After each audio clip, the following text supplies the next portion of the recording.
Hello crafty friends, Amanda here with Crafting with Amanda. Thanks for stopping by today. So today I am kind of catching up on projects that I started previously and just didn't get done. So the sketch that we have is from Christy's Beautiful Life 30 Days of Sketches, the best of from June, and it was the sketch for the 25th of the month. Was created for page maps, and I had already picked some photos to go with some of the sketches for June. So as I am starting to get my crafty feet back under me and get some time in the studio, I decided why redo some of my work, and I'll just go ahead and use what I've already pulled together. I decided to use the Backyard Bliss papers for the photos, and the photos are from a confirmation event that our youth group kids, or our confirmation kids, went on in our church and several years ago. But the colors in the church and what the kids are wearing just work really well with this Backyard Bliss papers. And I showed you some of the embellishments or extra coordinating, I don't know if you'd call them the extra embellishments, add-ons I guess they would be called, from the workshop kit for Backyard Bliss. And I saw Love Grows Here, and that was actually kind of the theme of this particular event that we went to. So I thought, all right, this is perfect. And then the wood grain from the chipboard title pieces was just clashing too much with the wood that I was picking for the background. And you can see in the upper corner here on the sketch that there's a thinner piece in the back and then a longer, and you got your kind of big title and journaling spot is all together with your photos going in a horizontal or a vertical line. Can't find my words today, sorry about that. And because my photos are different, like I couldn't get all of them down to a 4-inch width, I'm going to have to play with and trick our eye into accepting this odd sizes. If you look at this photo on the top, all the kids are looking to the left. So that's why I went ahead and changed the orientation of this to the left so that the kids are looking on the page. The other two photos, there's people looking both directions, so it really doesn't affect the eye that much.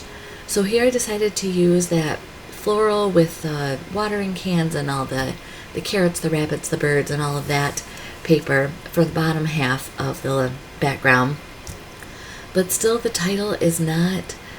It's getting lost to me in that busy background. So I'm going to see if I can find a piece of white cardstock or something else. That's what I'm looking for over on the side to go under that title so that it can be more prevalent. Because like I said, the message of this day was Love Grows Here. And I found this, it's like a chicken wire pattern, just gray tone on tone. And I thought that would work out perfect for us. Now that I have the title settled, I want to make sure that I can get these photos scaled right and placed right so that they all work together and you're not seeing the jaggedness of the different sizes. And I'm fussing with that and I'm having issues with it, so I decided, okay, I need to think on that, let it marinate in my brain. So I'm going to edge everything on the page here, including the background, with New England Ivy ink. And then I'm going to grab my T-ruler out and use it so that I can line up the two sides of the base pieces. And I went ahead and did cut them because I wanted that fence post, the wood grain, to go a little bit wider. And since it was going to be covered by our vertical line of photos, I could do that. And Close to My Heart, spoiler, is coming out with their own T-ruler, and it's even better because the two pieces come apart, so it's easier for putting in your bag for storage, for going places. You can have a ruler or a T-ruler. I'm very excited. So here I'm showing you, I have the 3 different photos that have all cut the same size, and they show kind of a progression of what the bishop asked the kids to do for this photo sequence. And I haven't found my flip-flops yet, or flip-flops, my flip-flaps, excuse me. So I just tacked down the one side of the base photo That'll let me find my flip flaps, put those other 2 photos in it, and then adhere the flip flap to the page. I will cut a slit in my page protector and pull the flip flap to the outside, but it will actually be adhered to the base of the page, not to the page protector, if that makes sense. If you have any questions about that, ask. I will be more than happy to answer those for you.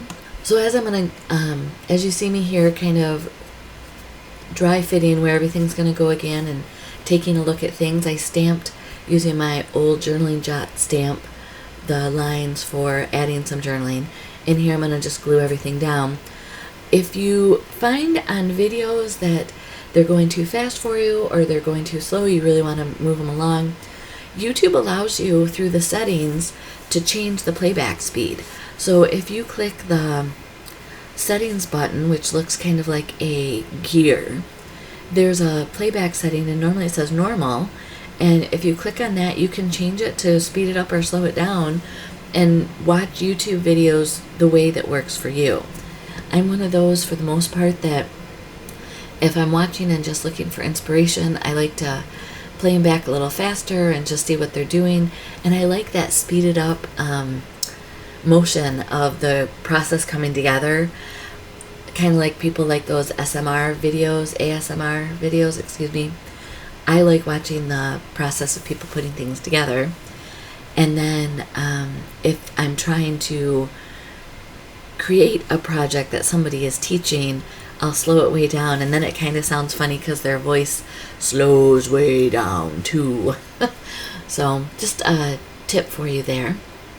So we have everything is glued down, and I'm grabbing this sticker sheet that came with the Backyard Bliss papers, and I'm seeing deciding, I guess is a better word, of what I want to make my clusters out of and how I'm going to embellish this.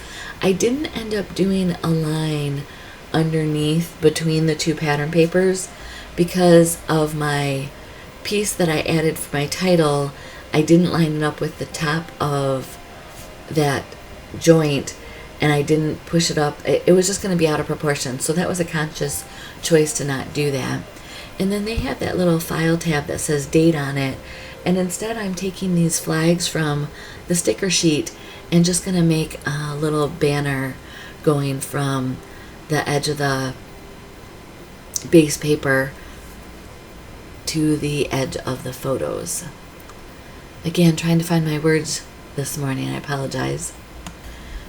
And what I'm thinking about after I've put these down is, all right, what am I going to draw in a line to connect those banner pieces? Or am I going to put some sequins to kind of make it look like knots in a line? How am I going to tie those in so it's not just banners floating on the page? And while I marinate on that, I went ahead and put the sticker with the phrase, do all things with love, down there, and I'm going to grab the watering can and just kind of tuck it in underneath that sticker. I know there's some people that go ahead and powder the back of all of their stickers so they can dry fit. I have had really good luck just kind of placing them and not really pushing them down onto my page so that I can pick them up and readjust them later. I saw these leaves and I thought, oh, maybe I can incorporate those as kind of the roping or the ribbon on my banners. And sure enough, I'm going to play with that and get those in there. And to me right now they look, I don't know, a little out of place. They're not truly incorporated into this banner. So I'm going to go ahead and grab some of the little flowers and tuck those in all around. And I put one off the edge so I can use one on the left edge of the page, and then I'll tuck the other half that I just cut off onto the connecting piece where the right side is of that banner. Just little things that I like to share that sometimes people don't notice, those details. And for me, you can move something an inch on a page and it makes it go from, oh, that looks nice, to, ah, this is perfect. So I am trying to not be in a hurry with scrapbooking, still getting all of my projects done, but taking time to just kind of take a step back, take a breath, look at what I'm creating, and see artistically how it's working for me.